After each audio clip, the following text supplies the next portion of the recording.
क्या सच में कलयुग के अंत और सतयुग की शुरुआत का समय अब पास आ चुका है? क्या कल की भगवान के जन्म को लेकर हजारों वर्षों से छुपा रहस्य अब सामने आ गया है? धार्मिक जगत में एक बड़ा ऐलान किया गया है। कहा जा रहा है कि अब कल के भगवान का जन्मदिन और जन्मस्थान स्पष्ट हो चुका है। लेकिन सवाल यह है, क्या यह भविष्यवाणी है या फिर कलयुग को दी गई सबसे बड़ी चेतावनी? हिंदू धर्म ग्रंथों के अनुसार भगवान विष्णु के 10वें और अंतिम अवतार को कल्कि कहा गया है।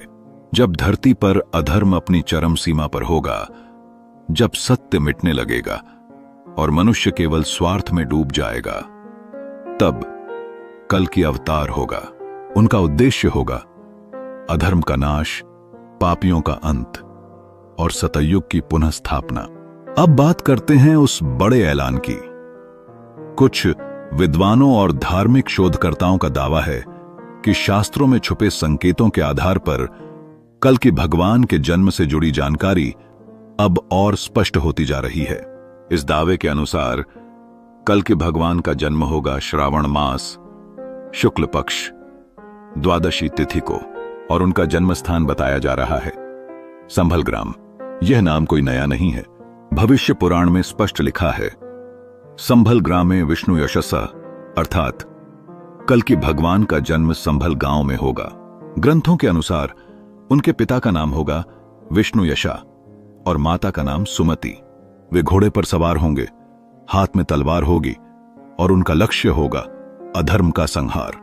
आज अगर हम अपने चारों ओर देखें तो क्या हमें कलयुग के संकेत नजर नहीं आते? न्याय बिक रहा है, धर्म दिखावा बन गया है और मानवता खामोशी से संघर्ष कर रही है।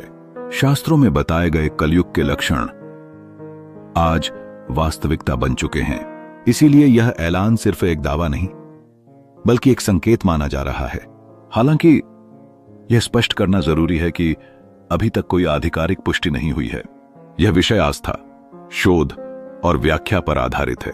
कल्कि भगवान की कथा डराने के लिए नहीं है, यह हमें जगाने के लिए है। यह बताने के लिए कि जब समाज अपने मूल्यों से भटकता है तो परिवर्तन अनिवार्य हो जाता है। अधर्म कितना भी शक्तिशाली क्यों न हो, अंत में विजय सत्य की ही होती है। तो क्या सच में कल्कि भगवान का जन्म निकट है या यह मानवता को दी गई अंतिम चेतावनी? इसका उत्तर समय देगा। लेकिन अगर हम आज अपने कर्म सुधार लें तो शायद हमें किसी विनाश का इंतजार ही न करना पड़े, क्योंकि ईश्वर अवतार से पहले मनुष्य को खुद को सुधारने का अवसर देते हैं। धन्यवाद।